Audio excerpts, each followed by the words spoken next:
well-known skeptic, and you may find him on YouTube and other places, as well as right in front of you right now. And it's about the Bermuda Triangle. We talked a little bit about aliens, and this combines it sort of. Is the Bermuda Triangle evidence for aliens? Or are aliens responsible for the Bermuda Triangle? And someone said, when is a question like this posed, right, what's the answer?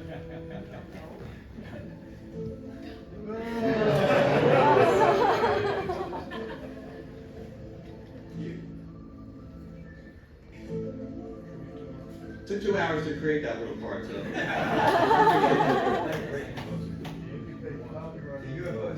Oh, the ship is moving. Oh!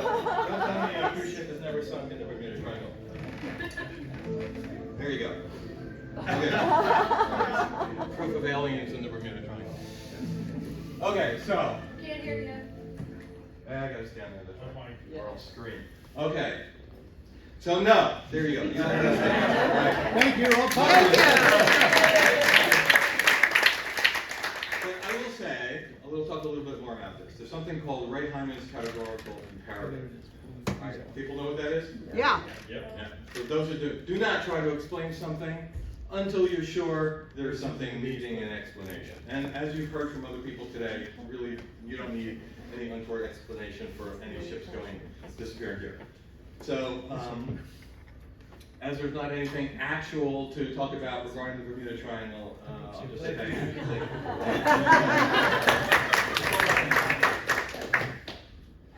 But no, I do want to talk a little bit about why this is believed, not just the Bermuda Triangle thing, why it's believed that aliens are visiting Earth. Right? Of course, it has a lot to do with the media and things like that. But also, this is what I want to talk about today. Many actual well-known skeptics and scientists contributed to this belief that aliens are visiting Earth by claiming that alien civilizations are likely or probable. The UFO movie they don't want you to see, I'm sure you people have heard of that, right? Yeah. Maybe even watched it, is a scientific investigation of these claims that are UFOs, alien spaceships. And I actually love the approach taken in the film because, it evaluated from a scientific perspective. Is this really something that's possible scientifically to get from another planet here? Right? But I took exception at its starting assumption in the film, and I'll let Brian speak for himself here. In fact, we figured there are tens of billions of planets, and that's just right here in our local galaxy. You can't alter it. That's more planets than there are people on Earth. Billions more. On all those planets, are there any civilizations right now? Now, I don't know what your math tells you, but my math says there are probably many out there right now. So those are the key words that struck me when Brian said them. I don't know what your math tells you, but my math, I don't know what the math was, but it tells you there are. Now, Brian's not alone in this, of course. This is an opinion shared by many, that the existence of a vast number of exoplanets, which we have recently figured out, right? Almost all stars have planets, and they have many planets. And given that the film was made to appeal to a wide audience, and especially to get UFO believers to watch it, so they wouldn't shut it off right away. Brian said, no, there are no aliens. So I can understand that approach. But starting the film that way did lend itself to an optimistic ending regarding the subject. Are fair. Friends we haven't met yet. Okay. Probably Okay, very good, thank you. All right, so the rest of this talk is actually going to be, let me explain something. In 2022, I wrote about this topic for AIPT Science, which is published by the New York City Skeptics, or people who work there, Russ Dollar. The goal of that site is to get people to read skeptical and science articles who normally wouldn't go looking for that material by infusing them with pop culture stuff, which is the rest of the stuff on the site. Some of the other people here have written for that site. So I wrote an article on this very subject, and I'm telling you this because you'll see it's infused with sci-fi stuff. Hopefully you'll like that. And it was called How Likely is the Evolution of Advanced Aliens Really? So I'm going to play that for you now. This is me reading the article. Extraterrestrial civilizations exist. In fiction, anyway. It seems that every planet visited by a starship of the United Federation of Planets has one. In fact, the UFP's mission statement is to seek out new life and new civilizations. Most every planet in that galaxy of long ago and far, far away is home to at least one native intelligent species. Many DC heroes and villains are extraterrestrials. The Marvel Cinematic Universe is so full of civilizations competing for limited resources that Thanos believed it was his duty to rectify the overpopulation. Fiction generally reflects the popular beliefs of the time in which it's written. In ancient civilizations like Greece, Rome, and in Scandinavia, the superheroes and villains weren't from other planets. They were immortal gods, fundamentally distinct from the natural world inhabited by humans. Earth was the only place with mortal beings. Thoughts of extrasolar planets and extraterrestrials just wasn't in the public consciousness. But as time marched on, thanks to science, our understanding of the universe and our place in it was totally transformed. We learned that Earth is not the center of the solar system, nor is the solar system at the center of our galaxy. Then we discovered that our galaxy is not the entire universe, but just one of 200 billion or more galaxies, each with hundreds of billions of stars. And most recently, beginning in 1992, we learned that not only do some stars have planets, but that most all stars have them. As of January 1, 2022, when I wrote this article, the verified count of known exoplanets stood at 4,905. Bringing that up to date to today, the 27th of June, 2024, we now have confirmed 5,678 exoplanets.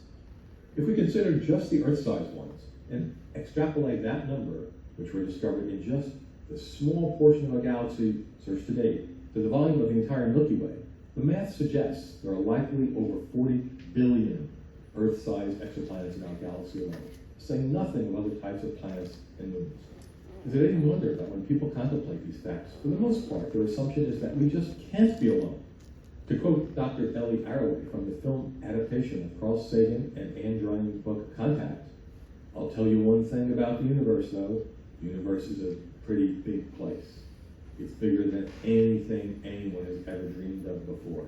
So if it's just us, it seems like an awful waste of space." But does the scientific evidence actually support this point of view?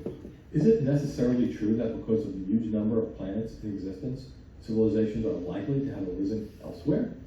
The unstated assumption is that humanity emerging on Earth was itself likely, or even a sure thing.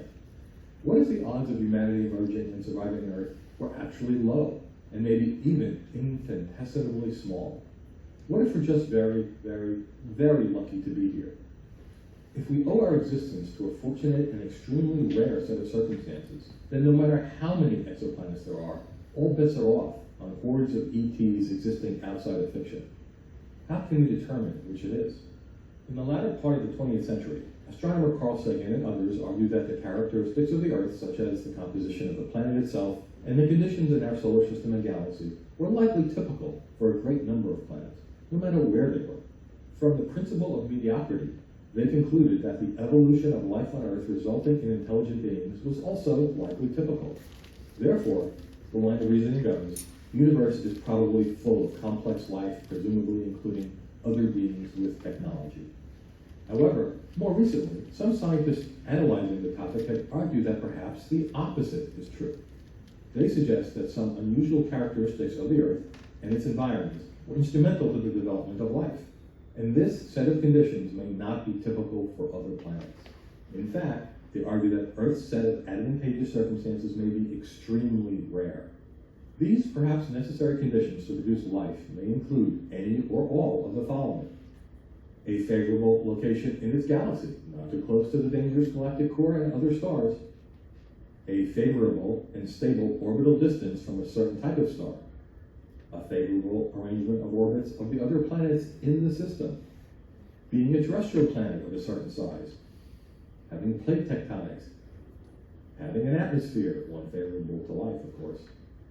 On top of all this, assuming that a planet has sufficient favorable conditions to allow abiogenesis to occur, there is still a long way to go to produce intelligent, technology-capable life forms.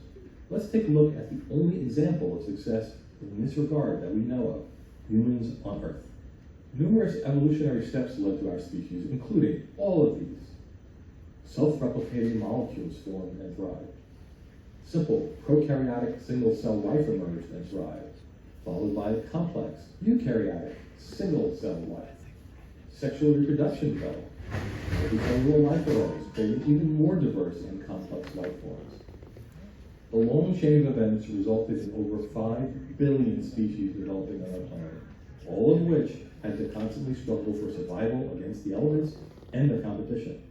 Of all the species that there ever were, 99% are now extinct, including many other hominids, such as our cousins, Australopithecus africanus, Homo habilis, and the Neanderthals. The sequence of species that led to us was no sure thing.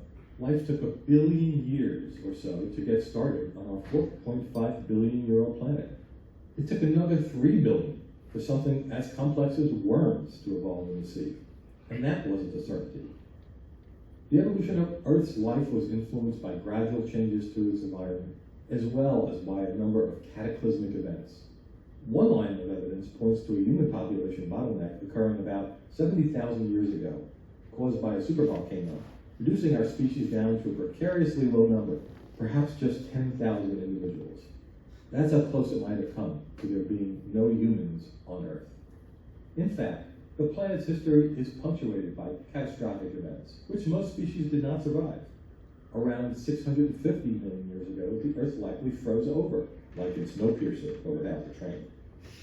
We have documented many more global extinctions, including at 517, 502, and 488 million years ago. The Cretaceous Paleogene extinction event of 66 million years ago not only killed all non-avian dinosaurs, but over 75% of all animal species on Earth. A slight change to any of these catastrophes, or the addition or subtraction of such events, would have resulted in a very different biosphere on our planet now. Collectively, the impediments to life and civilization emerging on the planet are referred to as great filters. If time were rerun and events on Earth were started over from the beginning, and anything significant was changed, would Homo sapiens still emerge? Would life have happened at all? This scenario was explored in the series finale of Star Trek The Next Generation, All Good Things. The omnipotent being Q brought Picard back in time to the primordial Earth at the exact moment life had originally started. Picard bears witness to a new timeline in which a puddle of slime, about to spawn the first life on Earth, is interfered with and failed to do so. Thus, humanity will never exist. Since our lineage survived all the great filters of the past, it may seem that humans are home free. But it's not certain that we're out of the woods. There may be great filters in our future, and any other civilization elsewhere in the universe will have to overcome these also. To mention just a few, we must survive a looming climate crisis, prepare for possible pandemics even worse than COVID-19, and proactively thwart any death from the sky global extinction events. So enjoy those tales of close encounters and galactic empires. They may contain the only aliens that human beings will ever encounter. So that is the end of my article, but I want to give the last word on this subject to Professor Brian Cox. One of the problems we face as a civilization is we don't know how valuable we are. In our galaxy, the Milky Way, there are 400 billion stars and countless trillions of planets. And yet, it is possible that you could count the number of civilizations on the fingers of one hand. In fact, it's possible that there is only one, and that's us, here.